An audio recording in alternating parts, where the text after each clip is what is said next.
Welcome to Two Nobodies with the Mic. Consider yourself. Great job, 49ers! The five best players ever in the NBA, Kobe Bryant is not one of them. Rafa, you can't say anywhere that he doesn't belong in the league. Give me that amount of money, and I'll do whatever you want me to do. Josh Allen will never make the playoffs again. The SEC is straight trash. This fool was a crumb bum. Oh, he was in one of those vests? Yeah.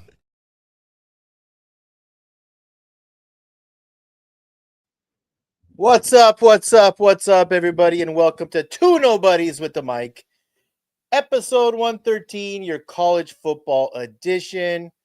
We have a big week ahead of us. I hope everyone had a great Tuesday at work. I know I did. Work was fabulous, Rafa. It was amazing. But how's everyone doing out there? Drive home. Yeah, for free. So, yeah. Guys, episode 113, college football edition. We are live on YouTube. Are we live on anything else, CJ? Whoa. Instagram. Live on Instagram. So, guys, if you're new to the show, sit back, have a glass of vino, have a stogie. Or some water. Or have whatever you like, man. But here's the deal. We are the gambling show of record. We only have one rule, one written rule. I'm going to go into the unwritten rules a little bit later. But that rule is, Rafa, can you tell everyone what that rule is and what it means? Don't be a loser. And we're all going to lose bets. Just lose what you can afford. Amen, brother. And that being said, Tuesday is our college football edition. We have here in this beautiful studio in the 661, Rafa the Guru. What up, man? What's going on? How you doing, What's going Papa? On? You look Excited fabulous for the week. You look fabulous in that Malbon, man. I am jealous as hell. I have a Malbon. It looks comfortable. We have executive producer of our college football show, a D1 college football player, a national champion, a two-time state champion from a whole fucking intro from the St. John Bosco Braves.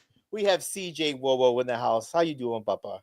It just makes me so happy that Rafa gets so irritated every time you do that. It makes me happy. He reads a full fucking thing like he's Bruce Buffer. He's not lying. He's not lying. Can we just put this shit like in a graph? Can we put this shit on a graph? I call you the guru, man. The guru. That's one thing. This motherfucker as we have to list every motherfucking accolade ever. I'm surprised you didn't mention he was the center at Air Force. Like this motherfucker is every accolade possible. It's too much. Next time. That's how I want to be. Imagine if we were introducing you. Oh, head coach at Santa Clarita, fucking fullback for Alamany, fucking concrete cutting champion of the world, yada, all sorts of shit. By the time we get into the show, we're 15 minutes in. 15 minutes in. What happened to the intros? Well, we had to introduce CJ. It took 72 seconds for a fucking intro to CJ. A whole minute. Everyone likes a proper ball washing, Rafa. Okay, we're giving fucking credibility to the show, man. Right. Jesus right. Christ. Okay. All right. That being said, guys, don't hesitate to comment in the chats. Look at Ed Santiago's already here. What's up, everyone? Let's fucking go. What a great guy. What a great guy. You got any of his accolades you want to read out? No. It's okay. Jesus Christ. It's okay. But guys, last weekend, not a lot. I mean, we had the Army-Navy game. Navy showed up and showed out, man. Still an amazing event for the nation to enjoy. For sure. We had the Heisman Trophy ceremony. We had the college football awards. You know, that being said, let's start off with this because Big Vern was outraged. Our great friend Big Vern by Travis Hunter winning the Heisman Trophy, and the more I looked into it, there was way more people than I figured that were outraged by this. You know, I thought it was a slam dunk. Not that I agreed with it. So CJ, not that I agreed with it. Go ahead. Yeah. But I was shocked, kind of shocked how, and I heard Dan Patrick voted for Janty. His vote should be rejected. No, dude, there was a bunch of legit guys that voted. Eric Bieniemy on the herd today said he voted for Ashton. He should also have a fucking rejected vote. He should get a job. Keep a motherfucker. Bro, I hate to say this, but don't do it. Okay, I won't. Don't do it. I've never heard him really, you know, I've heard him in interviews or like, you know, tiny excerpts in press conference, but I got a full, like, you know, 15 minutes. Not the most eloquent speaker on the planet. Probably why he's not a fucking head UCLA doesn't hire those, really. They don't hire eloquent speakers. Yeah, bro, but he was a fucking offensive coordinator of the Chiefs. You know what though? Can we say that he wasn't? That right. He was. Thank you. But Andy Reid's calling plays. He claimed today that he was. But anyways, let's get into a little bit of the Heisman. There was some controversy about, first of all, Travis Hunter winning. I thought it was slam dunk, but you know, and like I said in the intro, we have our written rule: don't be a loser.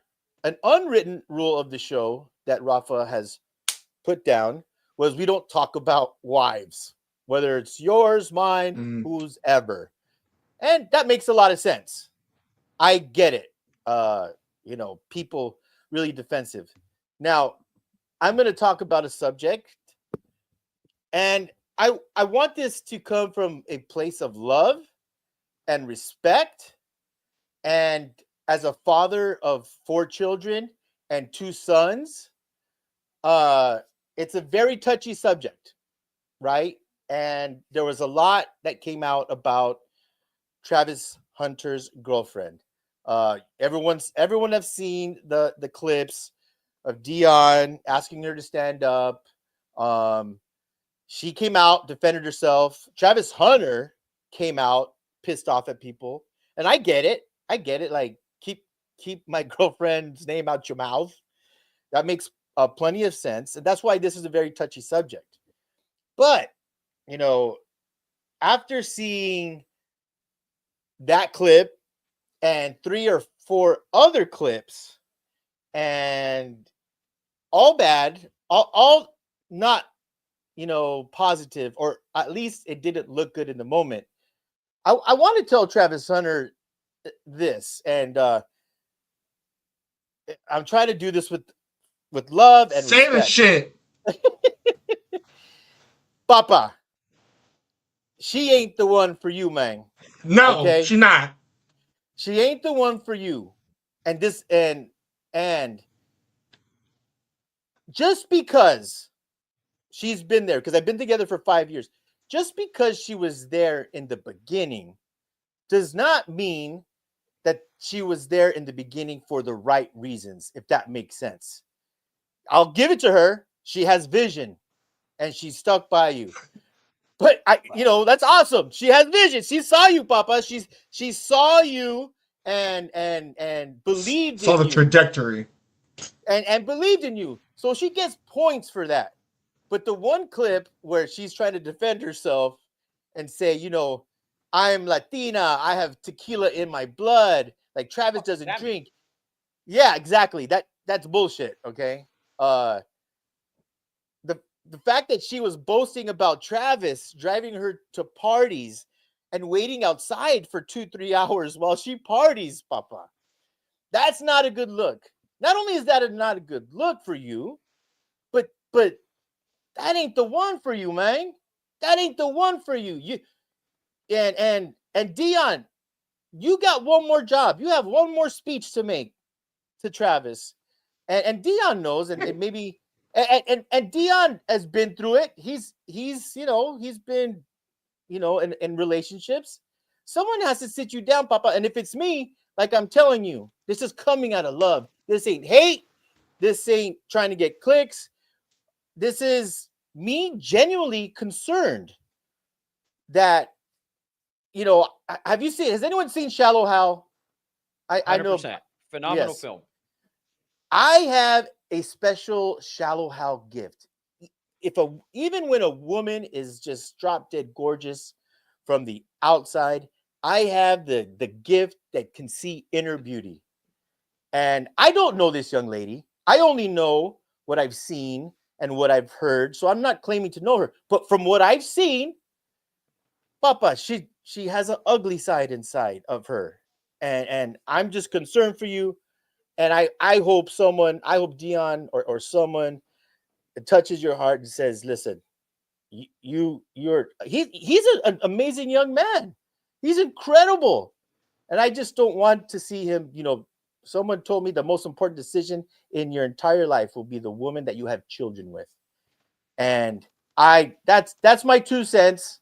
You guys want to talk about it a little bit? I'm sure Rafa won't be as polite as I am, but I had a 3-hour drive home, and I'm truly concerned for the young man. You get what I'm coming from, Rafa? I do, but I learned this at a young age where you don't mess with people's relationship, right? Because you can't pick a side. You can't say anything about the other person. Like if you get in a fight with your wife, right? I can't sit there and say, oh, you know what, Ed, this, and that. And then 2 days later, a day later, an hour later, you're back in the bed with her. And so, Facts. that I could say something that something happened to me like that. And I said something that should not be repeated on here because it's nasty, but it's the truth. And it's just the truth. And so you can't mess with people's relationship. It just is what it is. Listen, if he smacks her across the fucking face, that's his problem. You can't sit there and say to her, oh, he's a piece of shit. And you can't tell him anything because it's not the right. You can't get involved. You just can't get involved. And he'll learn the hard way. If something does happen, he'll learn and he'll take all those videos on Instagram and be like, fuck, these dudes were right. Or maybe they're not. It's just, he's the one that lives with her. We see her, every once in a while that she pops up. So, I mean, I You're would 100% not get right. involved. I have been in that situation where I saw a friend and I saw his lady out in public. I try to be a friend, and you're right. The messenger gets shot. Yeah, all the time, and the one who ends up looking bad is you. Whether right. Yeah, we're doing a You're podcast right. or whatever, and so it's different. So you're right. But, I'm not going to speak on it, but I will speak on since we're on the Travis Hunter. We're on the Travis Hunter topic. I want to talk about real quick the Heisman, and so a lot of guys are upset. Big Vern, Zach, a lot of people that we know, Big John, probably Eddie Money, I'm sure. Like, I saw a guy post on Instagram, oh, any other year, Ashton Jeanty would have won the Heisman. Well, no, you're wrong. Incorrect. Yeah, incorrect. Ashton Jeanty would have never won the Heisman last year. He wouldn't have won it the year before that. He wouldn't have won neither it would Travis. 5 years ago. Travis Hunter was he was phenomenal, both sides of the ball, 100+ snaps a game, whatever, right?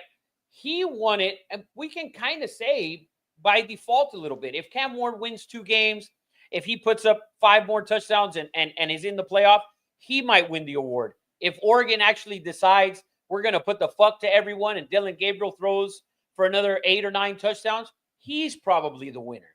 But we didn't have that this year. We didn't have a dominant quarterback on a dominant team that was there. We just didn't. Like Dylan Gabriel, yeah, he was there, but he was there because the team was undefeated. Like, at what Yeah. point did we think he was the Heisman?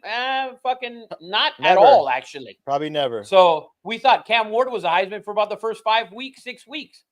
So he won it kind of by default. But when you go down to it, Ashton Genty was never going to win the Heisman. Not this year, not 5 years ago, maybe 45 years ago he might have won it. But not at Boise State. I'm sorry. It's just history has shown you that just is not that's not going to happen. And the voters know it. And for people to not understand that this man, first of all, in a couple of the games was literally force-fed, like, we're going to try and win the Heisman. We're going to try and just give you the Heisman, right? In a 42-10 game, and he ends up having another 17 carries after the game they were up by 30 against a garbage-ass team. Like, those are the games he put together. And I keep telling people, Kevin Smith, Melvin Gordon. Melvin Gordon didn't win the Heisman.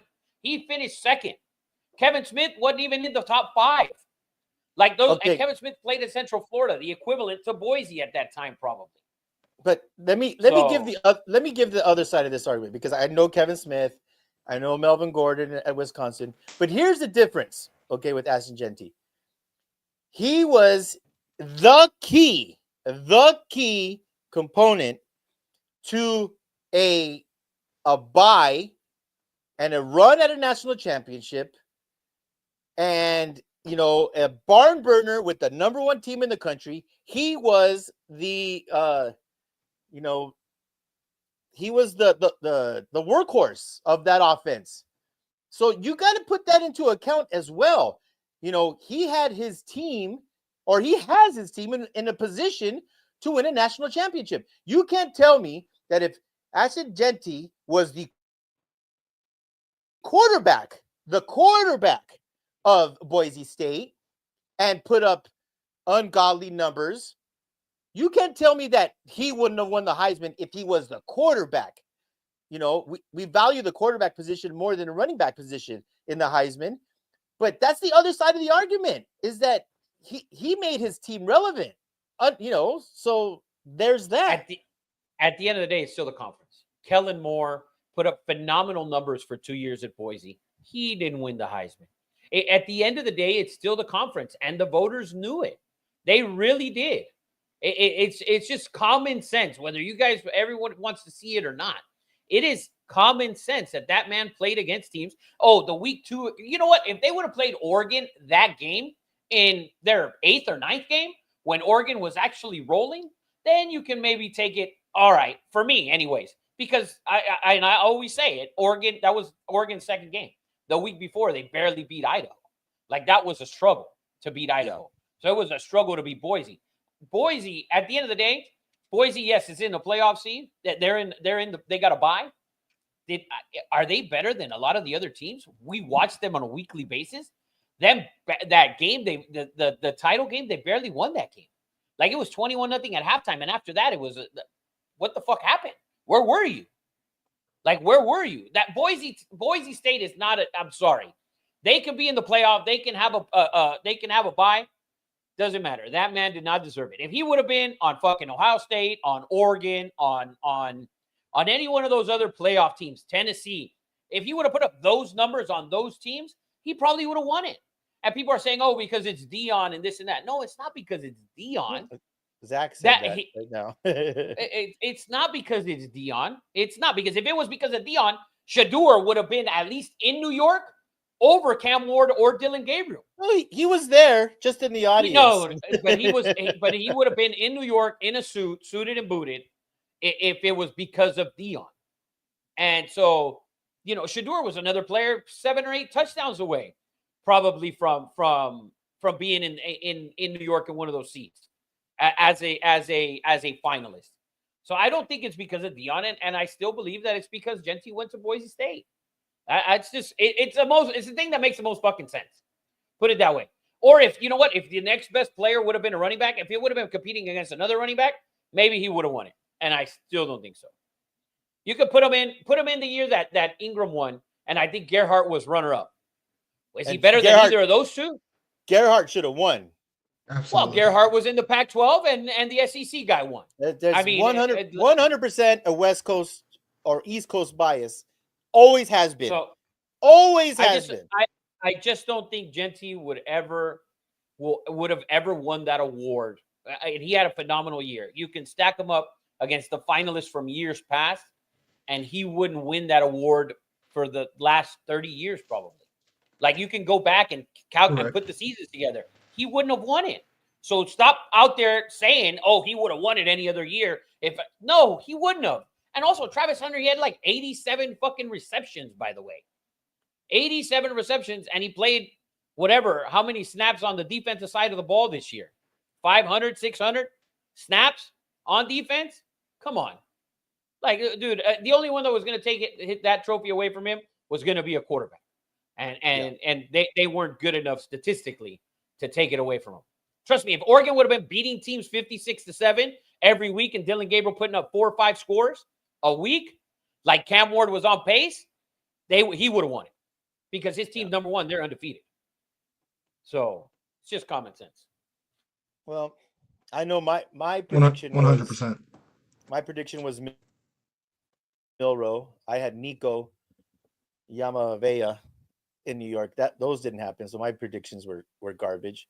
But transitioning, I wanted to explain something to our lovely audience who keeps receipts, apparently.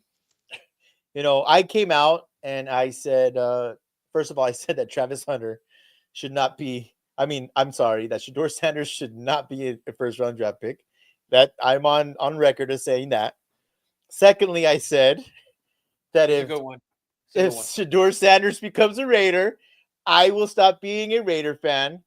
That's also a receipt. Now, that's the one I want to cash. I want to cash that one. Right. So, yes. I want to cash that bitch. Let me explain my reasoning behind this, okay?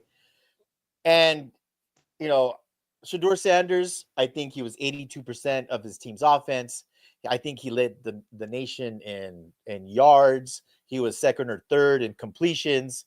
I think clearly because Cam Ward made one idiotic play per game, like so bad that you had to write him off. Other than that, I believe he truly is the best quarterback in this draft. I will now go on record as saying I was wrong. I am ugly. I am fat. I am stupid. But I don't know ball. But here's the part of Shedeur's game that I have such an issue with. And Rafa, you back me up on this. He has great pocket presence. Almost too good, right? Where I believe he got sacked maybe more than anyone in college. Number one, he had a bad offensive line. He was like the sixth. He was like the sixth. Yeah. He was up there, and a lot of people blame the offensive line. But if you see him, he took a lot of bad sacks. He almost went, too far, and I'm afraid that he will carry that, which you cannot do. We all seen Caleb Williams. I believe he's been sacked more than anyone in the NFL does. And it's not the offensive line. The offensive line is the issue in Chicago. But this isn't, this isn't the Pac-12. This isn't the Big 12. Defensive tackles run 4.8s in the NFL.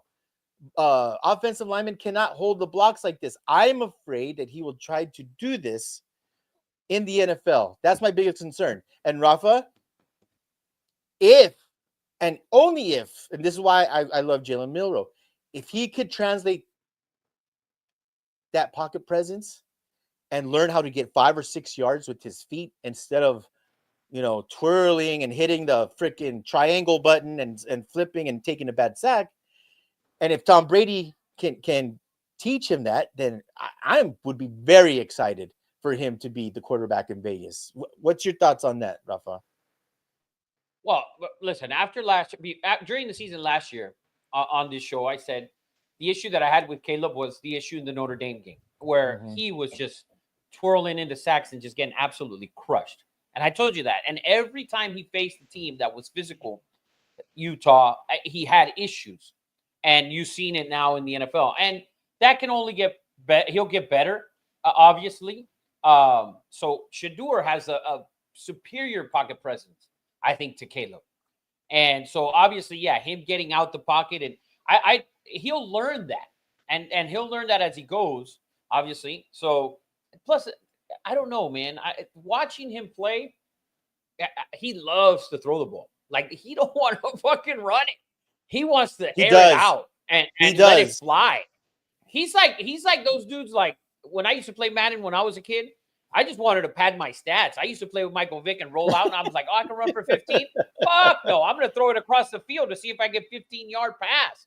Shit like that. I feel like he just wants to throw for yards. Dude, that is such a great analogy. But, as much as I hate Patrick Mahomes, that's what makes Patrick Mahomes the second best quarterback in the NFL, is that he will kill you with his feet. He would kill. You saw he slipped that shit in there? Come on, man. He slipped that in there? He tried to slip that shit in there like a little crevice. Like it was just like clean. I'm sorry. I am a 49er fan, and I cannot stand for that shit. Yeah. It's the truth right now. It's the truth right now, Josh Allen. But that's for tomorrow's show. Josh Allen. Oh my God, man. Move on. College football show. No, but I think Shedeur is going to be just fine, and I think he's a smart quarterback, and he's only going to get better. And and Dion knows, because you said it before, that Dion has said he wants him to sit, and it'll help him sit. The problem is, if he goes to a team like the Raiders, who the fuck is he going to sit behind? Like, you want him to sit behind Gardner Minshew? Oh, Sam Darnold. Yeah, that'd be stupid. Sam Darnold. Yeah, that's so. Anyways, but Shedeur, Sam's not going to sign a 1-year contract. Sam getting paid, Papa. Shedeur is I think he's going to be a very good NFL quarterback. I really do. And whoever gets him is getting a good quarterback. He's going to have his bumps and bruises as we've seen Caleb. And the thing about Caleb is that we got to cover that tomorrow. That's an NFL talk. His body language. Bad. He's a bad loser. He's a bad. When he makes a mistake, it's bad. But we'll cover that tomorrow. That's NFL. Yeah, for sure. Yeah, we'll get transitioning to one more topic before we get into the games. There is a program out west that me and Eddie happen to love so much, named the University of Southern California Trojans. And Lincoln Riley has created a, how do I put this, hellhole for current USC players. Black hole that they have lost, Zachariah Branch. They have lost his younger brother, Zion Branch. They have lost Kyron Ware-Hudson to Penn State. It's a complete escape pod at USC right now. So I have one question, and I'm going to start with the non-USC bullshit hater on this podcast, because I don't want to hear his slander first. And I'm going to ask, how do we make USC great again? Eddie Santiago, please inform us on how to change and reformat and just completely revolutionize this program. Please, speak to the people. First, let me give props to the guru, my co-host and confidant, Rafa, for never believing that Lincoln Riley was a top-notch head coach. Not one day. Which, we fought tooth and nail, CJ. We fought tooth and nail. We had every excuse. Yes. Bad defense, generational bad defense, need some more, more recruits. But my gosh, like you said, it's like an episode in Star Wars where the Death Star's blowing up and everyone's hitting escape pods, just like you said. Choo, choo, choo, choo, choo. Everyone's like, later. It's a perfect analogy. Yeah, it's bad. You forgot the other great receiver that left. The tall, I can't remember his name. The tall light-skinned kid. he might be the best of all of them. Yes. Let's talk about where I think his biggest issue was, and we know this because we are close. You know, my son's with the St. John Bosco. CJ, 2-time state champion, 1-time national championship at St. John Bosco. Coach Negro, the head coach of St. John Bosco, I think he does the Monday night after show. The Monday night after show came out and said, Lincoln Riley doesn't come around much. Like, Yes. that is the first thing you Yes. must do as a head coach at USC Yes. is you, number one, build a wall, from your state or Southern California. Number two, you should be at every Trinity League game every Friday and hit two or Yes. three. And hit Yes. 2 or 3. Yes. If you guys don't know what the Trinity League is, it's it is the best league in high school football. By far, no arguments, not Florida, Ohio, sorry, everyone. If you just put an all-star team of J. Sarah, Santa Margarita, Servite, St. John Bosco, J. Sarah, and modern day, the bell cow of the best program in high school football for the last 10, 12, 20 years, if you just put an all-star Yes. team from the Trinity League, you have a shot to beat Bama. You have a shot to beat Bama. I mean, Yep. that is his one huge, he was relying on Texas and his relationships in Oklahoma. Yep. Papa, the talent's right in your backyard. The talent is right in your backyard, and you drop the ball. Now, that's his mistake. Now, how do you fix it? I could only think of one way, CJ, and that is to bring the greatest of all time college football coach, Nick Saban. Nick Saban, please help us. Nick Saban, please help us. Nick Saban, please help us. I can't think of anything else. I can't think of anything else. Unless Jim Nick Harbaugh, Saban ain't up there. wants to leave the Chargers. That's enough. That's what I got. I really have no more answers other than Trinity League, and Nick Saban. That's all I got. Rafa, Well, hater, go ahead. Listen, everyone knows the hatred I have for the University of Southern California football Trojans, right? I don't dislike the basketball team because they were never good. So therefore, I don't mind them. But USC Such an asshole. point, and I don't like anyone who's good with the exception of fucking Nick Saban. That's just what it is. So, but for me, I told Eddie 2 years ago we had this argument. You look up the episode. I mean, we had this huge argument. Fucking the comments killed me. Lincoln Riley, and we had Uncle Zero in there, and all sorts of shit, and a bunch of people. And it's from the beginning. I knew that he was not big time, and you can tell that he was not big time. The big games, it just they weren't there. I'm sorry, they weren't there for him. For me, if I'm USC, I fire him. I go to Pete Carroll and I say, Pete, I know you don't want to coach.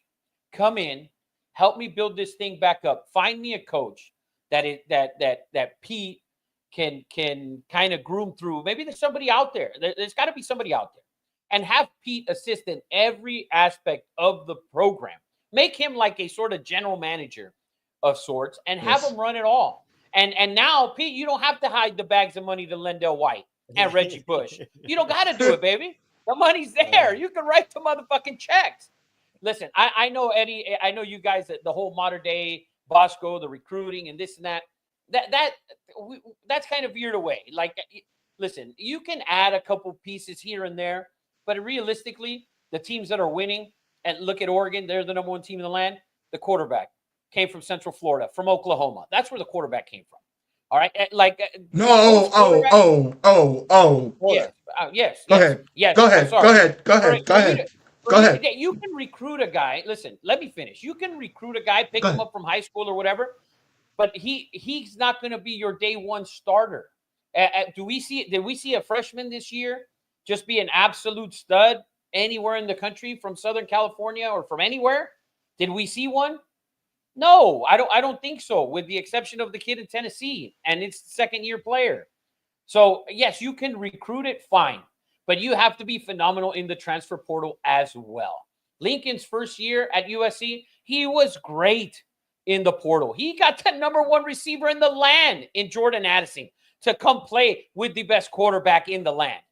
And that led to a Heisman Trophy, but not even a Pac-12 title, because he is not a big-time coach. He is a great offensive play caller at certain points, and we see what he can call offensive plays with, not Miller Moss, a Caleb Williams, Jalen Hurts, Kyler Murray, those style players. That's got to be his quarterback.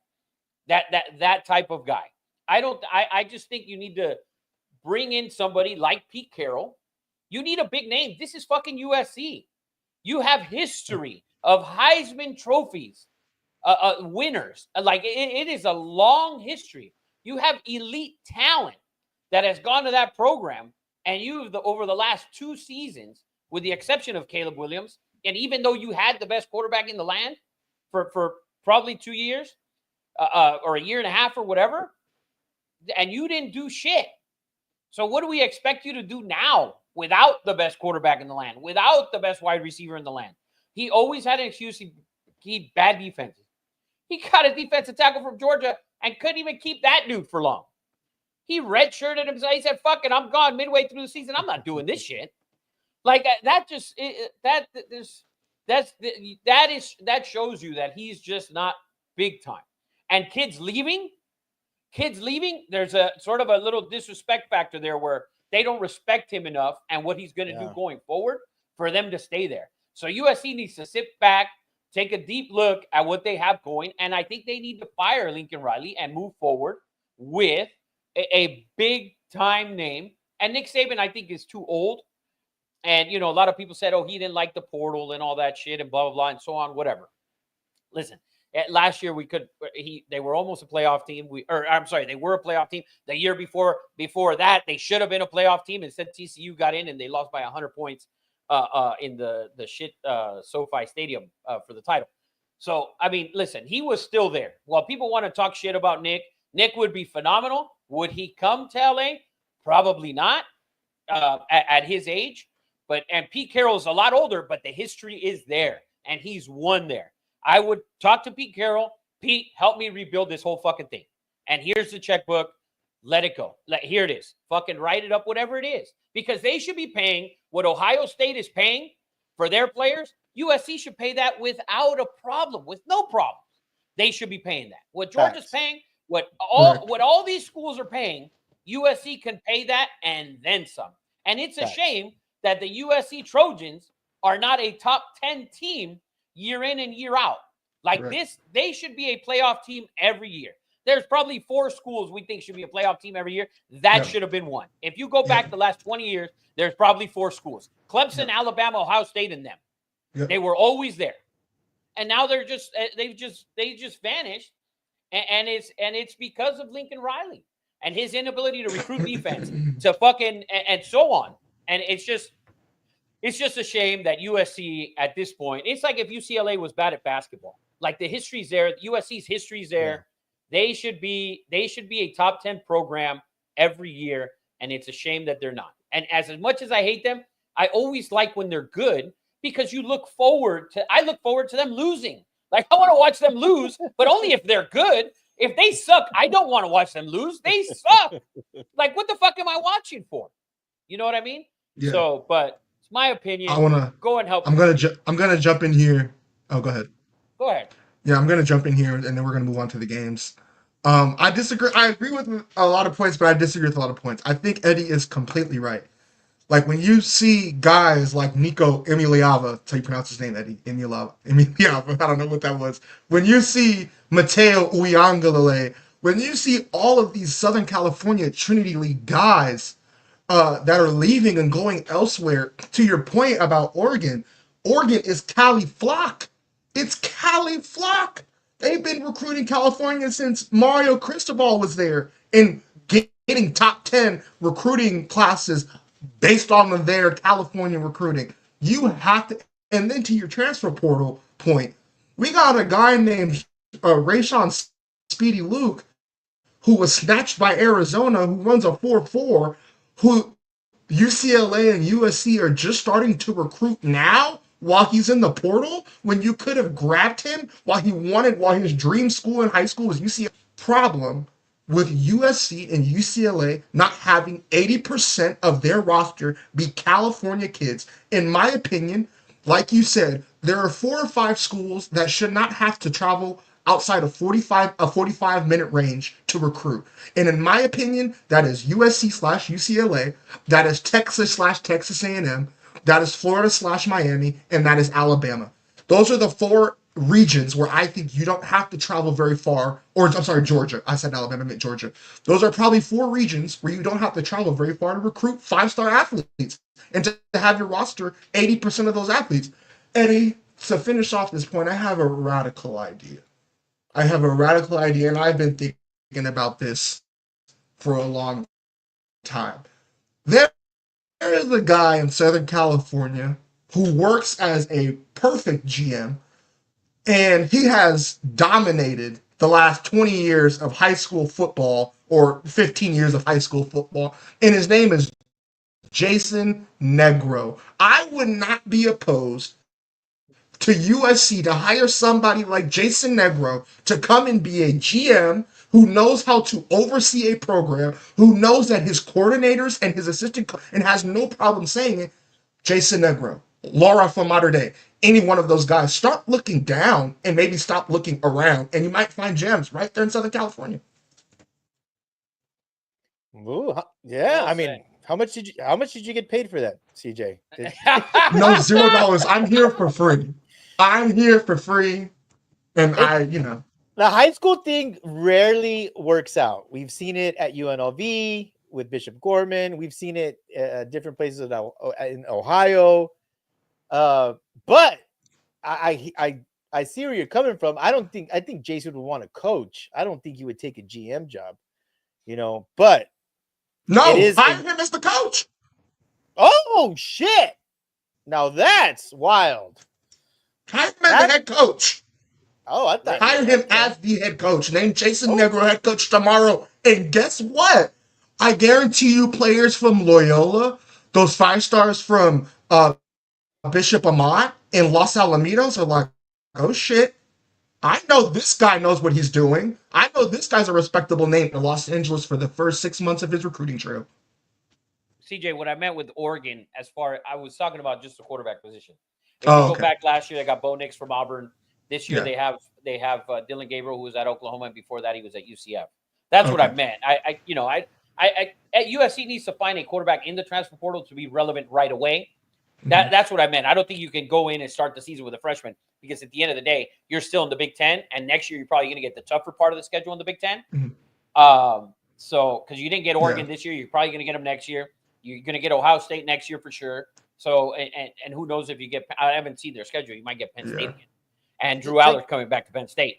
Yeah, check this out, Rafa. This is the top 10 recruits from California. Right there. Now we can see it. There you go. We can see it. Okay. He got 2. He got 2. But look at where they're going. SEC. Look at where they're going. The SEC in South Florida, man. But this has been the storyline for the last 2 decades, I feel like. Yep. These 5-star big-time recruits traveling north to Washington and Oregon, going east to Ohio State and Michigan. I mean, come on. Like, are you serious? These guys, there's no excuse why they should be going anywhere east of Arizona to play college football. There's just no excuse. The fact he didn't get DJ's brother. Yes. Correct. Fucking 20 miles down the road. You didn't go see the kid?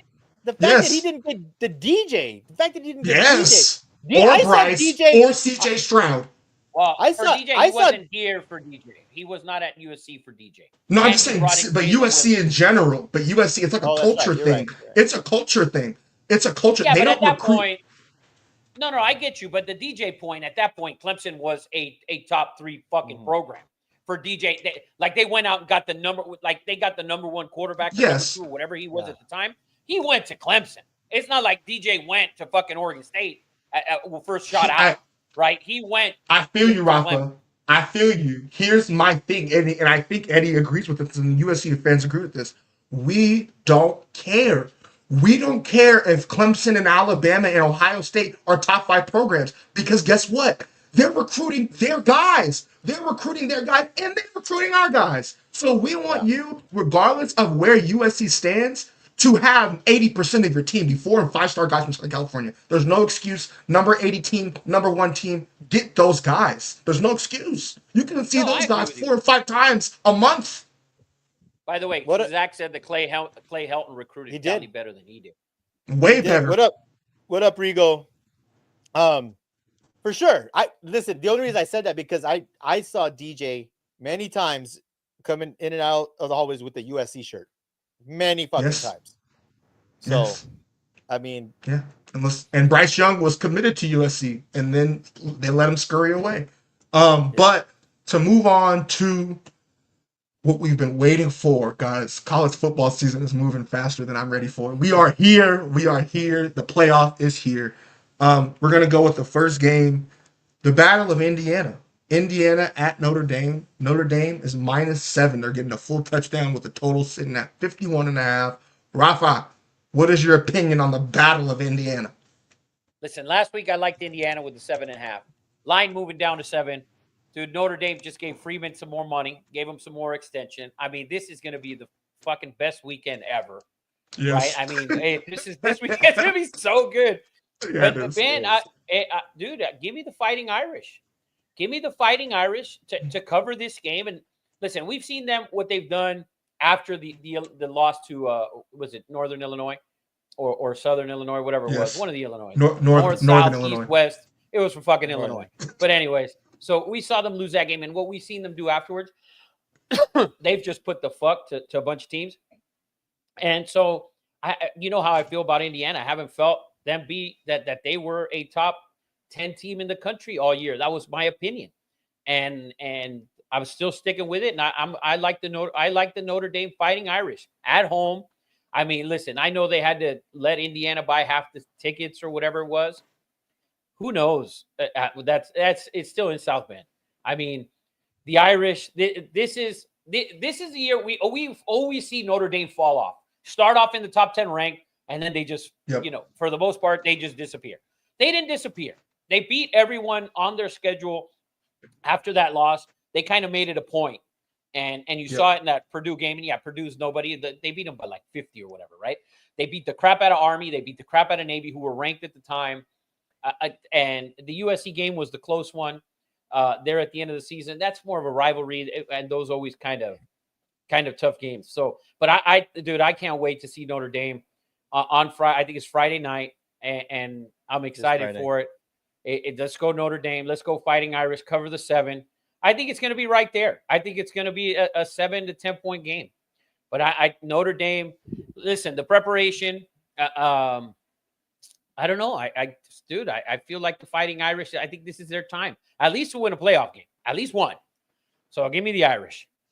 Bro, CJ, if Indiana was playing fucking South, Northern, Eastern, a corner state, he would be fucking picking that team over Indiana. Yes. Okay. I would take Alcorn State. Ain't no doubt about it. First of all, let's give it a shout out to Freeman's agent, because 1,000% he let a rumor out that the Bears were looking at the Notre Dame coach to hire, and that gave him a couple extra bucks and a couple extra years in his pocket. Not that he hasn't done a good job this year, but give me Cignetti all day. I've watched Indiana play 3-4 times. I'm impressed with their quarterback. I love their running game. I think they got dogs. This guy develops players, and I haven't been impressed with Notre Dame other than the games that they played against the service schools.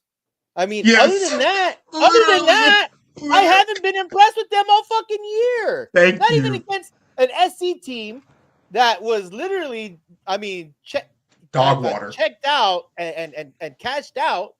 Other than that, that's why I want to give props to Freeman's freaking agent for getting that extension, because Notre Dame hasn't looked that good other than Army, Navy, and that's it. Okay, I understand Indiana's schedule hasn't been the toughest. Rafa has documented that over and over again. But give me the new kid on the block, man. Hey. And also I'm a Notre Dame hater, so take that with a grain of salt. So, that's my take. But I think it's going to be a fabulous game. I haven't been to South Bend. I have a bunch of family and friends that all have gone and said it is the Mecca. It is the Mecca of college football. It's not Alabama. No, it is, Rafa. They could say it. They could say it. I mean, it is. There's more history than Alabama, more history than Georgia, more history than Ohio State. Oh, yes. This is a fact. This is listen, Brady Quinn. They can say it. I mean, they could say it. Listen, the Madison Square Garden is the Mecca. National champion. The Knicks suck dick. They could say it. I'm just saying it's not my Mecca. I don't know if I agree with that, Eddie. Continue though. Who would you say then? Who would you? Alabama. That's such a recency bias. It's not a recency bias. Did we forget about Bear Bryant? I'm talking about Newt fucking Rockne, Papa. Notre Dame goes back way before this shit. Okay. So does Rutgers. No. Dude, so does Michigan, Eddie. I mean, so does Michigan. You can go way back. Who has more national titles over the history of time? Yes. Bear Bryant, Alabama, Nick Saban. That's just who has had more impact on the game of college football over the last two decades than Alabama. If you're talking about last 2 decades, then yes, it's Alabama. So we're going to forget about Bear Bryant. I'm talking about as a whole. Notre Dame had they said, fuck you, conferences. NBC pays us like a conference of our own. That's the worst part of their team. I'm telling you, the Notre Dame, like I said, I saw Brady Quinn talk to Reggie Bush and said, dude, if you would have came to Notre Dame, you would have been even bigger. You would have won 2 Heismans. And I'm not certain I don't agree with him when he says that. Brady Quinn told Reggie Bush that if he would have came to Notre Dame, he would have won 2 Heismans. Brady Quinn can say that, but Brady Quinn wasn't Matt Leinart. Okay, so like there was no Matt Leinart throwing fucking Reggie Bush the ball. There wasn't that. It wasn't the same. It wasn't the same. Reggie Bush wouldn't have won 2 Heismans at Notre Dame. I'm sorry, Brady Quinn. Sorry, you didn't win. I'm just so shocked that you said that word. I'm just flabbergasted almost. You know what is? I hate Notre Dame. I grew up hating Notre Dame. But to me, and me growing up, Notre Dame was always bigger than Alabama. Notre Dame was always bigger than Michigan, always bigger than Ohio State. I'm 51 years old, Papa. I'm just telling you. Ask anyone who's listen. As a kid, when I started watching college football, I remember Miami and Notre Dame. Miami, Notre Dame, and Nebraska. That was it for me. Miami, Notre Dame, Nebraska. First the Crooks. Yeah, exactly. You remember that? Yeah. Yes. Yeah, but for me, it was a little bit more Nebraska and Nebraska and Miami and Notre Dame. And Joe Montana and then the gem Rick Meyer after that. Rick Meyer, by baby. the way. Can I say something? I want to hop in here and I want to say something really quick. This is not necessarily directed or this is a relevant topic, but I just want to shout out really quickly all of these St. John Bosco players that are currently sitting in this college football playoff. This has to be some fucking record besides the team in red. But we have Sean Naa at Arizona State, Andrew Simpson at Boise State, Big Ernest Green at Georgia, Court Williams at Ohio State, Bo Collins and Kingston Villiamolase at Notre Dame, Mateo Uiagalelei, Peyton Woodyard at Oregon, Jake Bailey and King Large at SMU, and DeAndre Moore at Texas. Shout out to you boys. Good luck and go Braves, baby. Good luck to you. And this is why Jason Negro ain't leaving, because they're all going to the NFL and he's waiting for those checks. Bring those checks. Bring those signing bonuses over here. We need a new weight room. We need a new wrestling room. We need a new wrestling room. Yeah. You could have that whole. And Negro needs a new Range Rover. Infinity, I think you have, or whatever. Very nice car. Actually. They're gonna get him a new range. Get him a new range. Take care, coach. He deserves it. He deserves it. But to the point of the Indiana Notre Dame game, my personal opinion, then we'll move on. Eddie, I want to agree with you. I really do. Let's I cut really this. do. But at the end of the day, I'm somebody who believes that when you do not play tough teams, it is really hard for you to adjust to tough games in tough times. In Indiana, not playing a soul, like their strength of schedule is even worse. I get you. No, I get you, Eddie. I'm Took you gonna get to 13 that. weeks. 13, I'm gonna get to took you that. 13 weeks. Okay, but Rafa, they're playing a team who's also played the two triple option teams, the two best triple option teams in all of college football. So schematically, they haven't played a team of anything that's even close to Indiana. So, excuse me, I think that Indiana gets their ass beat. I think that it's not close. I think that it's probably the biggest margin gap in any first round game. And I think Notre Dame's, as Rafa would say, puts the fuck to him, runs it, is physical, is tough, and dominates. Listen, Indiana. Okay, first of all, when they went into Nebraska, they were a 6.5-point underdog. And Nebraska at the time was a team. Okay, so that was a hostile environment, and they kicked their ass. Indiana went into the shoe. Now we're not going to go into the, whatever. DJ and I, we both agree that it was way more competitive than that score Yes. showed. They It are was not 28-7. What Yeah, the you- fuck you- was it? Bro, didn't watch the game. You watch the didn't game, watch the bro. game.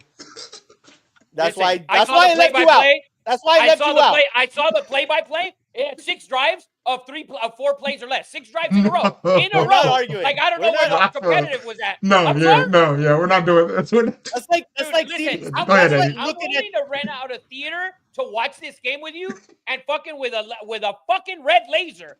I want you. I'm gonna show you. You see that? That's 3 and out. That's 3 and out. We watched That's it. 3 You and out. didn't. I We watched. I watched read. it. Listen, you Yes. can watch whatever you want. The numbers don't lie. 6 straight drives with a punt don't lie. Like, it was 3 plays. It was 6 straight drives without a first down. That's we're what not it going to was. argue. We're not going to argue Yes, no. because No, the yeah, argument no, like, it's actual is statement. the argument is it's like saying I watched that basketball game and looking at the shooting chart. That's what you're fucking saying. Dude, I went to Bro. the play-by-play. You had 6 drives. Listen, nothing tells you more than 6 drives of 4 plays You in can't a speak row. on this fucking game looking at the stat sheet. That's it. It's not the section. It's literally the breakdown of the play-by-play. You had 6 straight drives. How do you fucking defend 6 straight drives of 4 plays or less? What were they doing? You know what? I would take that offer. Please rent out so we could watch this, and you'll be like, oh, And yeah, then, you're right. it's because the punter, guess what's part of the game? Special teams. Special teams weren't special because Indiana isn't special. That's just what it is. That's enough's enough. Come at us with cut. I want a fucking Yes. cut bet. I want a Yes. fucking cut bet.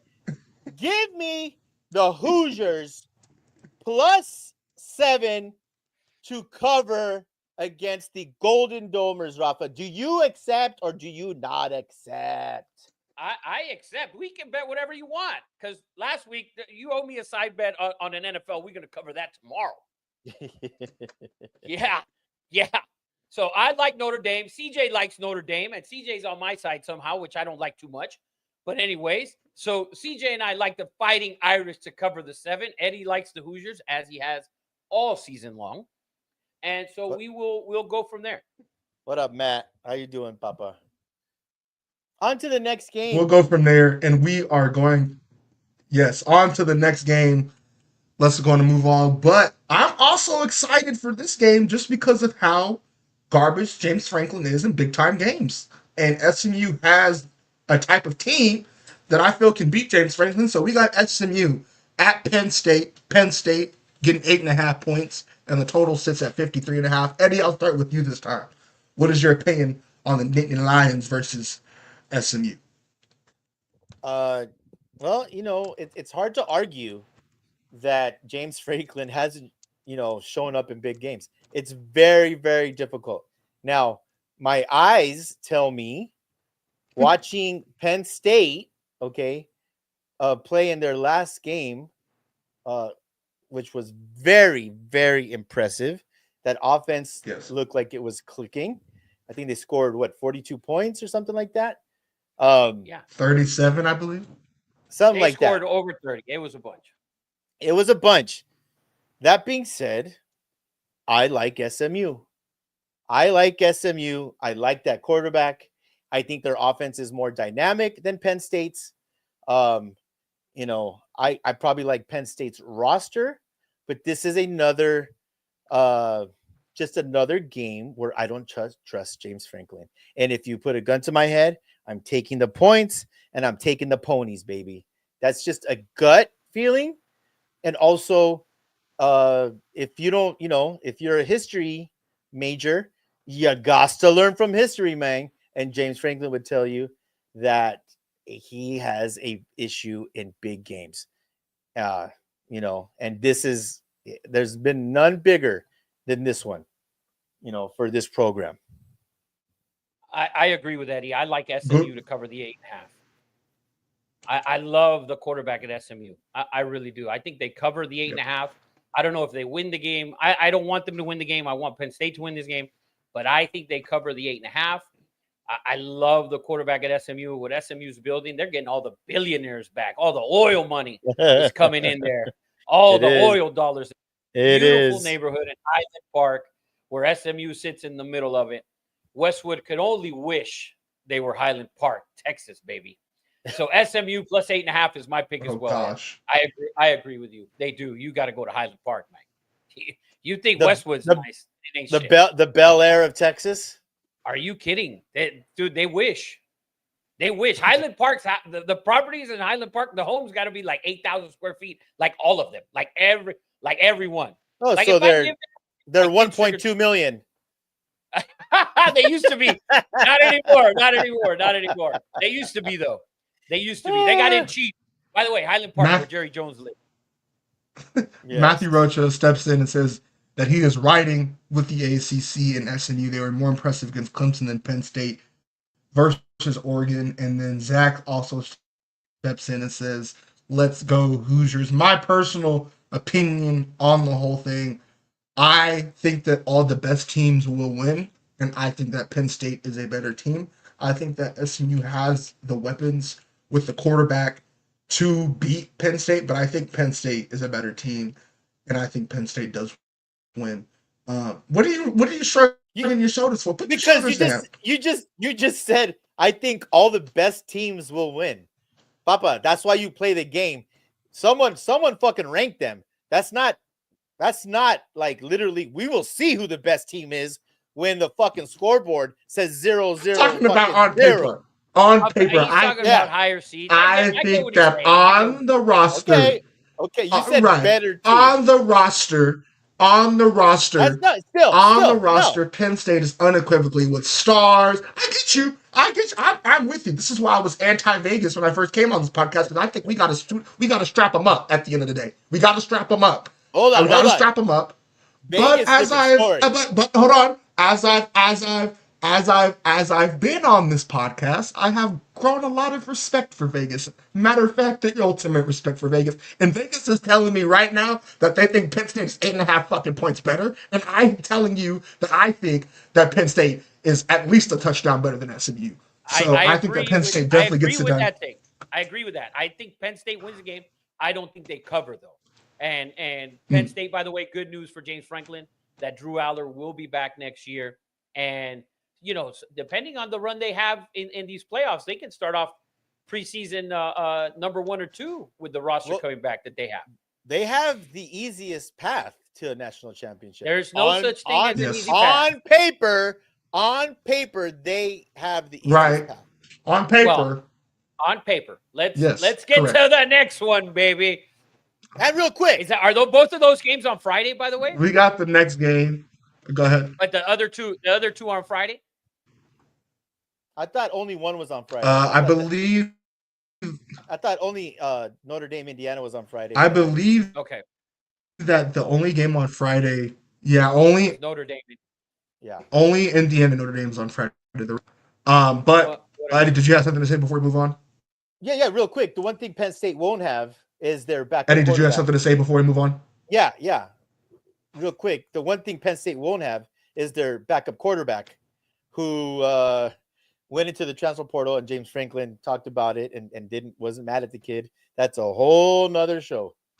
a whole nother show because I thought the move was bullshit. But anyways, moving on.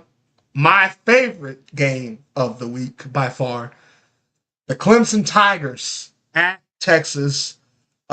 Texas is getting 12 points with the total sitting at 51.5. Rafa, what is your take in the game of the Orange? I love the Longhorns. I think Clemson doesn't belong here. I know they won the ACC.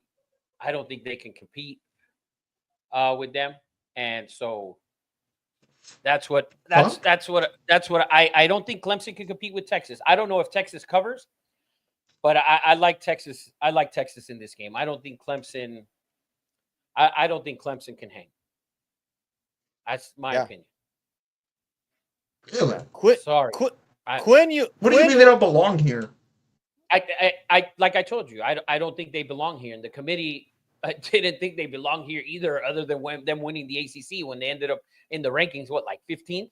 So listen, when you lose 2 weeks ago to South Carolina at home, and I know it's a rivalry, but how big of a rivalry really is it? Because Clemson had dominated that series for a good while. Yeah. And so I just don't think with Texas, with all the firepower on both sides of the ball, I just think they're completely outmatched at every position. And it's gonna be up to Sark and the leash that he's gonna have on Quinn. If Quinn struggles and they're in a 7-3 game at halftime, or they're down at halftime, I'm looking to Arch right away. I'm looking to Arch, and I guarantee you he's gonna implement a lot of Arch in this game, whether it's running the ball, whether it's bringing them in to on a what you think is a run, maybe on a 3rd and short, where maybe it's a play action, maybe it's not a run, maybe it's a deep throw down the middle, something. Arch is going to be involved in this game, and I think he's going to be involved big time. And if it gets close, I could see them benching Quinn, but I don't believe Clemson stands a chance against Texas. Go ahead. Answer this young man's question, please. Zach says, who has Texas beat for you to be this confident about them? Well, it's Clemson. And who has Clemson beat for me to be that confident in them? Like, nobody. They were in a game at the beginning of the season. I know it was the first game of the season. They were in a game with Georgia at halftime, and then Georgia whooped their ass the second half. They just lost to South Carolina. They were up 24-7 against SMU and lost that game. They lost the game at home to Louisville. Dominated a game they needed to have to stay in the top 12 at that point in the season, which was about at the beginning of November, if I recall. They lost that game at home to Louisville. They lost a game to South Carolina at home. Now you're going to go on the road in Austin, Texas, to face what we thought was the best team in the land for at least the first 4 or 5 weeks of the season or whatever. And yeah, they beat Michigan. They beat the shit out of them on the road early in the year. We thought Michigan was a lot better than what they were. Obviously, they turned out not to be that. But the problem is here, Clemson. If Texas was playing somebody else, I'd have a different take on it. But they're playing Clemson, who's beaten nobody. That is my thing. Oh, they beat SMU, who's in the playoff. Yeah. Barely. And barely beat them and blew a 24-7 lead and had to win that game on a fucking field goal. To rely on a kicker to hit a 50-plus yarder or whatever it was in college, I mean, come on. It was a kick return and a long field goal that put them in that spot. Exactly. Yeah. So it's at the end of the day, it's not about how good Texas is. It's how not good Clemson is. And you're facing arguably one of the 3 best rosters in college football, probably. And I think Arch is going to be involved in this game, and I think he's going to make a difference. And I think they're going to put the fuck to Clemson. I really do. And I love Dabble.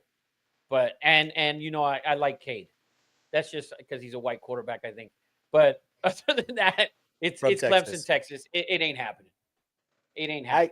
I agree. You could put Quinn in. You can put Arch in. Shit, you can put Colt McCoy in that bitch.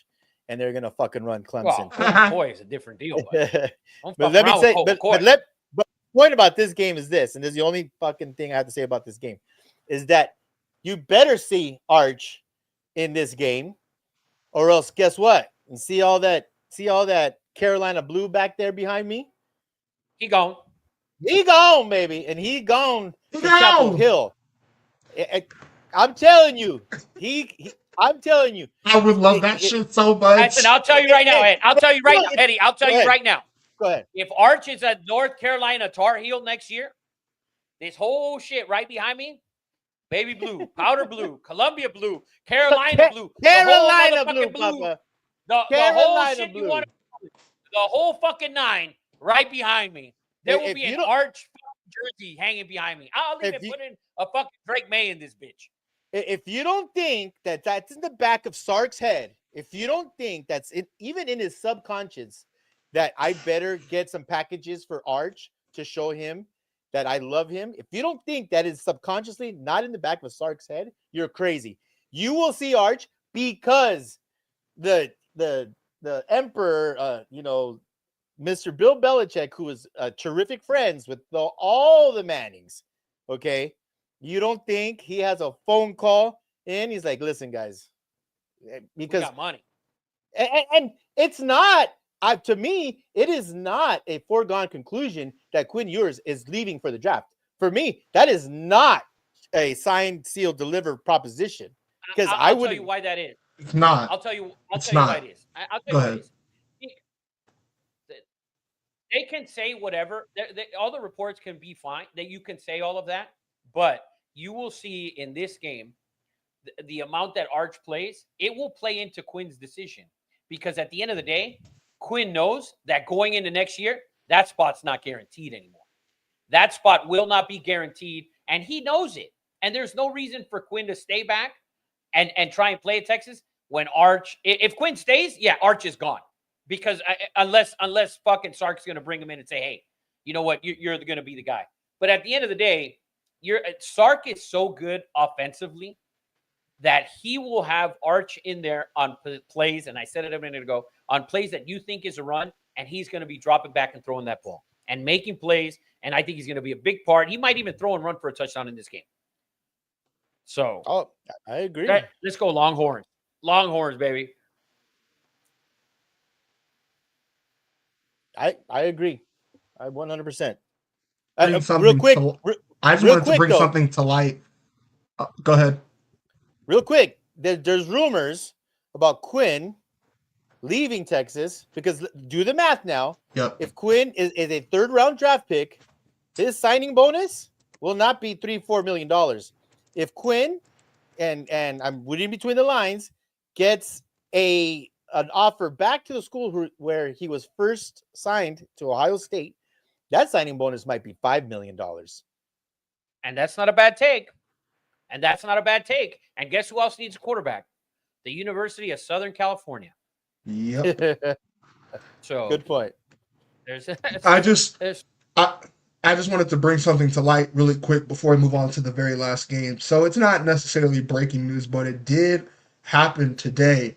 There's a guy behind you named Michael Vick who has made a move to college football, and I guess that he is now the head coach at Norfolk State. What are your guys' opinions on Michael Vick as a head coach potentially in college football? And what is your opinion on this almost revolution of these big-time players coming back and coaching? I personally love it. I'm a fan of it, but I wanted the old heads to get a chance to speak. I love Michael Vick. I met Michael Vick at the Win some months back. Super nice guy. I love Michael Vick. I think it's a good spot to start for Michael Vick. He was up for the job at Sacramento State. That didn't work out. And that happened actually earlier this morning, and then he took the other job. So good for him, and hopefully he does well. And hopefully he does well, and he sees what Deion's done. And I don't think Michael Vick has the respect of that Deion has around not sort of like around not dogs. not around the league, Jesus. but as far as like parents, right? When Deion, let's say parents our age, 40 to 50 years old, you come in to see their kid and Deion Sanders walks in, it's like, fuck, I remember what this guy did. It's not Michael Vick did phenomenal things. I just don't think it's the same as Deion. But hopefully Michael Vick does well, and hopefully he gets there, and hopefully he doesn't turn into an Eddie George type of deal. I gotta go. I got 30 seconds. I will end on this and let you guys finish out the show because I have something I got to attend to. I love it. This is 100% a domino effect of Deion Sanders making it okay to come to the college ranks, be mentors, be a mentor to young men, which God knows there's never enough, right? There's never enough. I love it. I hope we see more of it. God bless Michael Vick for making that. He could probably make more money, at CBS or ESPN. So I'm all for it. He's going back to Virginia, and like Matt Roach just said, if he does have success, he's going back to VTech, baby. He will be a Hokie again. So I love you guys. You guys finish off the show for me. We'll see you tomorrow, everyone. Go ahead and finish off. Appreciate you, Andy. See you, man. Later, All right, bud. Ralph. It's me and you now. All right. All right. And so the last game of the night. This is a game that I feel like the media likes the most, and I understand it. But Tennessee at Ohio State, Nico Emiliava, my guy, the guy that I thought was going to be the Heisman. Me and Eddie were both wrong as hell. And Tennessee or Ohio State's giving 7.5 with the total on the lower end sitting at 46.5. What is your opinion on the Vols versus the Buckeyes? Listen, Ohio State at home, right? And I'll tell you something about Ohio State that I found interesting today. And so Ryan Day, and I'm not a Ryan Day fan. Eddie hates Chip Kelly. I thought he was going to do a lot better, and he's done a horrendous job calling the plays. But Ryan Day coming off of a bye, and this is not necessarily a bye, but it is a couple weeks off. His average margin of victory, and yes, the teams he's played coming off of these byes, we can say, and to begin the season or whatever, with 2 weeks to prepare. Dude, it's like 40 points. I think it's 41 points, the average margin of victory. So does he get them ready to play? I believe he does. Tennessee's quarterback, first-year starter. I think he's going to be a little bit overwhelmed. I really do. And I like Ohio State. I like Ohio State to win this game. I don't know if they cover the 7.5 because we've seen them struggle to cover. We've seen them struggle to score.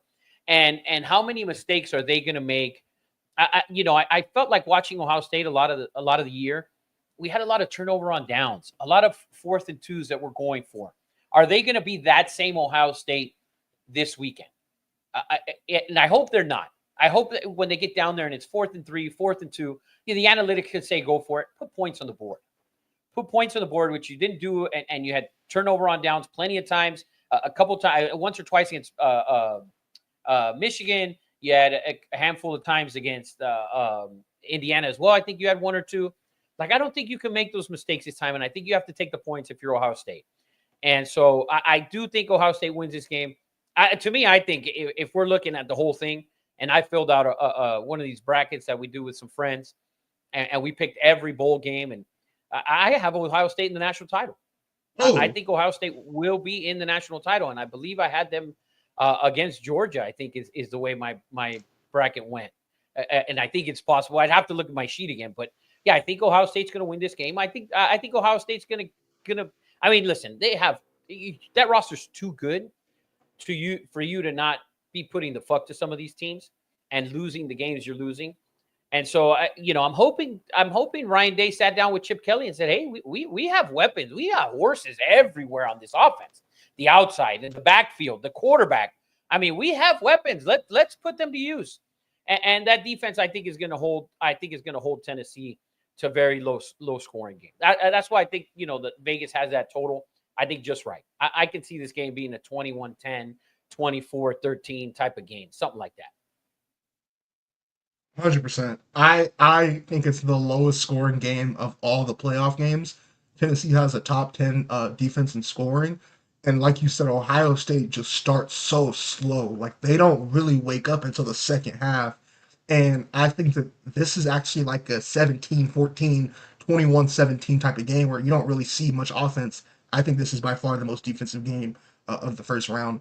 And I do think that this is upset city. Like, if this is the upset of any of the games, I think that Tennessee has the best chance.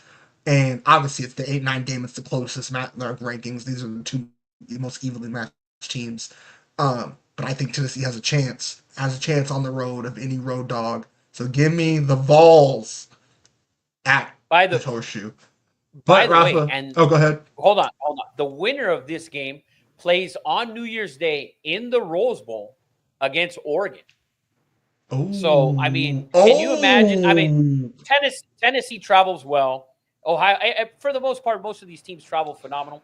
But imagine an Ohio State Oregon rematch in the Rose Bowl on New Year's Day, kicking off at 2:30 with that beautiful mountain view there of the San Gabriel Mountains in the Rose Bowl. I mean, I wish Keith Jackson can call this game if it's Ohio State. You know, I wish he was still. I wish it was still a possibility. Obviously, it is not. But you know, it's just going to be one of those games, of course. But yeah, it's going to be a phenomenal matchup. Why are we not going? New Year's Day Rose Bowl? I mean, if it's Ohio State, Oregon, we should absolutely try. I mean, if it's Ohio State, Oregon, I think we got to make it happen. I got a good friend of mine whose daughter's working for a company that's working with the Rose Bowl. He told me he will be there. He'd love if it were Tennessee. He has some Tennessee ties. He would love if it's Tennessee. And he said, I'm probably, if it's Tennessee for sure, I'm going. If it's Ohio State, I'm 90% going. I said, you're fucking going. So I mean, it would be phenomenal to watch. Ralphie will be working the parking with my buddy. So, nice. But yeah, it's gonna be a beautiful, it's gonna be a great weekend this weekend. I think it's gonna be the best game, and I think that's a Saturday 5:30 game or something. Yeah, it's the 5 o'clock game or whatever. Yeah, 5:30, I believe. So so you like Ohio State as well? No, I like Tennessee. I think that of all the road dogs, I think Tennessee has the best chance to win, and obviously that kind of makes sense, being that these are the most evenly matched up teams this weekend. But I just think that Ohio State, they start too slow. They start too slow for me. They start way too slow. Yeah, to have that type of roster. I've been wanting to see them take off in the first half this whole season, and they haven't done it. They haven't proven they can do it yet. So we'll see. We will see. Do you have anything else that you want to hit on before we log off? No, man. I think that's it. I think that's it. Enjoy the college football weekend. It's going to be great. You're going to have the 4 playoff games, the first ever weekend with 4 playoff games, right? The first year we've had the 12 team, and I think everyone's in for a treat. So tune in and check out the games, and check us out tomorrow live on YouTube and Instagram for the first hour with the Two Nobodies podcast. Let's do it. Check us out tomorrow, 6 p.m. PST.